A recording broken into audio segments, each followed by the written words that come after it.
On our show is a resident of Johnstown, Tom Getty. Tom Getty owns Acrolite Pictures, and his latest picture is called Rising Fear, and we're talking about Rising Fear. So, Tom, without giving the whole thing away, what is Rising Fear about? Rising Fear is a movie in the vein of a show like 24 with Kiefer Sutherland, a movie like The Dark Knight Rises, but without Batman. Or, to cite another popular film, Die Hard. I love Die Hard with Bruce Willis. I've loved the Die Hard franchise ever since I'm a little boy. When the third movie came out, I had to go see it. Mom took me opening day, because the only reason I got to go is because I aced the spelling test. And that was the only way I could get to go see the movie, was I had to get a perfect on the spelling test. Those parents are like that, Right. aren't they? You do well in school, you get a Right. gold star, we'll give you something. Right. So, a huge Die Hard fan. Rising Fear is about a young man. The story starts out on a bus in Pittsburgh. The plot of it, Rising Fear, is about a bombing that takes place in downtown Pittsburgh. One of the buildings, I won't say which, because it's a fictional. Let's be careful on the it's whole bombing. Yeah, right, building. right. Okay. It's a fictional building in the movie, but the story starts out, a young man is on the bus, and a pretty girl approaches him and gives him her number, and he calls it, thinking he's going to get the girl, but instead it ends up triggering the bomb. There's a perfect lead in here for me to digress, and I think I'm going to just stay away from it so I don't offend any Johnstown Okay. Live listeners. Phone call, girl, bomb, and we'll leave it at that, all right? Okay, exactly. So then I'm taken by the FBI and interrogated, but I escape so I can find out who is really behind the bomb. And clear your name. And clear my name. A la The Fugitive. A la The Fugitive. And it's a very innovative. I'm actually really proud of it. I think you should be. We're proud of you. I'm very proud of the story, and it's a very innovative script, I think. It's not your typical action movie, because there is a lot involved in it. It's only going to be an hour and a half, but it moves at a breakneck speed. You're the writer, the director, and an actor in the film. Why'd you decide to wear so many hats? One, out of necessity.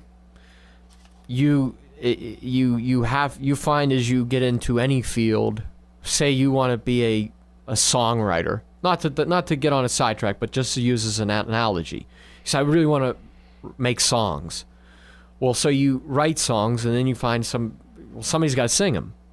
So that's difficult. So you sing them, and in the process, you have to learn how to sing better. So, but then when you sing it, you got to have somebody record it. So then you learn about recording. And then when you record, you learn that somebody has to clean it up. So you learn about mastering. One thing leads to another. To pull that back to filmmaking, I love writing stories. Well, the story has to be filmed, unless it's a novel. So you got to learn about cameras. Somebody's got to act in front of the camera, so you got to learn about acting. So then when the film's done, somebody's got to edit it. So you have to learn about editing. But with editing, you got to use a computer. So you got to learn about computers. So on and on it goes. And the real pleasure with it is, unwittingly, it opens your mind, and it becomes your vehicle to understand life, to understand society. I don't think that if I had ever taken on film, I would have ever done much. You know what I mean? I would have just kind of gone along and just, I would have never learned about computers, because the computer was always breaking down when I was a kid, and I had to fix it. And so you learn things about, like, a hard drive. A hard drive stores stuff, but so that's why I wear so many hats, out of necessity, but I think because I really enjoy it. Like I said about meeting Tom Cruise, that really inspired me to do better acting. And so all of these things, what's that saying about a floating boat lifts all their boats, or a rising tide lifts all boats? Yeah, you were going someplace I had no idea, so I'm glad you kind of caught yourself in it. Okay, yes. A rising tide raises all boats. That's why I do it all. I love it, and out of necessity, and I think it really makes the product, the final product, more intimate in that it's mine. Not mine, but it has my signature on it.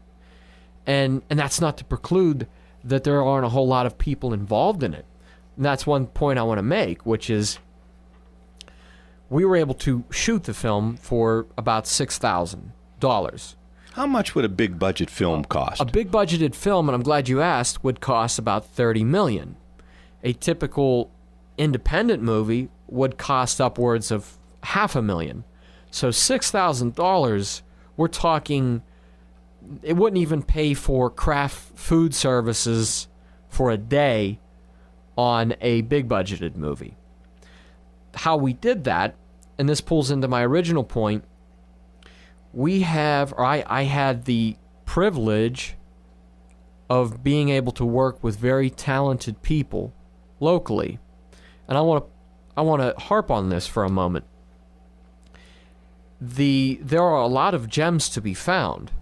For instance, with this film, I needed an actor who could read lines and who could bring life to the character of the FBI agent in the film who chases me.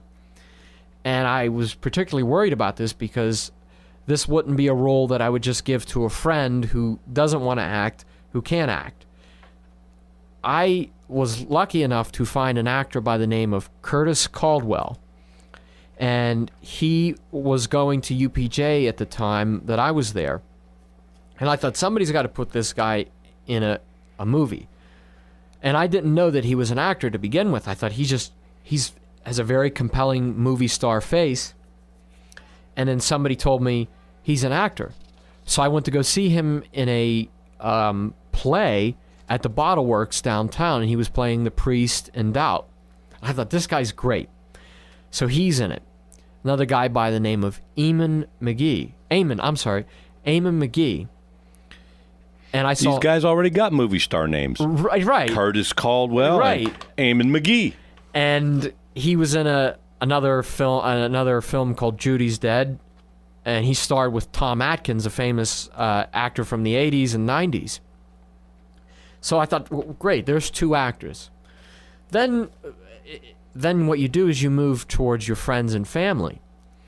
Sort of the non-actors? Right, exactly. And no offense, friend and family. Right, and no offense to my dad, but here's the thing with them. Is when Where's your dad in the movie? Yeah, he's playing the president. That doesn't shock me at all. I can see your dad being the president of the United States. He's very presidential. The country would probably be better off if he was president of the United States. Right, and you'll see in the film, when you see the film, you say, oh, if only we could have him as the president. So, and we have a lot of fun filming, and we have, it's great to work with your father on something that you really love, and I'll tell you one great thing about this. I worked at a playground. The Westmont Hilltop Recreation Committee does... I know they're still doing it, where at all the playgrounds they'll staff it with, 2 older kids. That's actually making a comeback this year. Yes, and I'm glad it is. And I want to use this opportunity to say, parents, if you have kids, send them to the playground. There's nothing better you can do with the summer than going to the playground and being around older kids. And I did that as a job when I was a teenager. And through that, I made a lot of great friends with the kids. And one of the great things about still being around here is a lot of those kids now are much older, and I'm still friends with them. So a lot of them were in the movie. And they played terrorists, and they could play thugs in the movie. And probably were terrorists and thugs. Right, exactly. Exactly. And so that was a lot of fun for me to see them, now old or older, get to be in my movie, because we would always do that at the playground. We'd make movies, and so there are a lot of gems to be found right here in Johnstown. Well, you had 2 professionally trained actors in the movie. Yes. And you had these non-actors. What was the challenge with non-actors? The challenge, of course, with non-actors and anybody who makes a film, or if you're in a school project and you have to make a film, or is public speaking. It comes back to public speaking. Everybody has a problem with this. I don't care who you are. You have a problem with this. I have a problem with it. I shouldn't say problem. It's a challenge. And the second thing to public speaking is, of course, memorization. The key to acting is memorizing lines. And this is, it's the mental equivalent of lifting weights. Nobody wants to do it. So I was on a walk one day and I thought, well, this movie is going to require a lot of talking. And it's going to require a lot of exposition and information and actors delivering lines. I thought, well, what are we going to do? I suddenly had this flash because I had just gotten an iPad. And I thought, well, maybe we could turn it into a teleprompter. And lo and behold, they have an app for a teleprompter. So what I would do is I would just set the teleprompter off camera and let it run. And you would think that this would make a performance really stiff. It doesn't. It might for a professional actor. Excuse me. And that would, for a professional actor, wouldn't work. But for a non-actor, it suddenly turns them into a professional actor because they're not worried then about remembering lines. And they just, as long as they can read and project well, they're Marlon Brando. They're Robert De Niro all of a sudden. Oh, maybe I'll be in one of your movies, huh? Exactly. So if you want to be a star, come see me, and we'll turn you into a star. Tells me you're going to be a star, Tom. Well, hopefully. You are listening to Johnstown Live with Ralph DeMarco on 1490 WNTJ News Talk in Johnstown.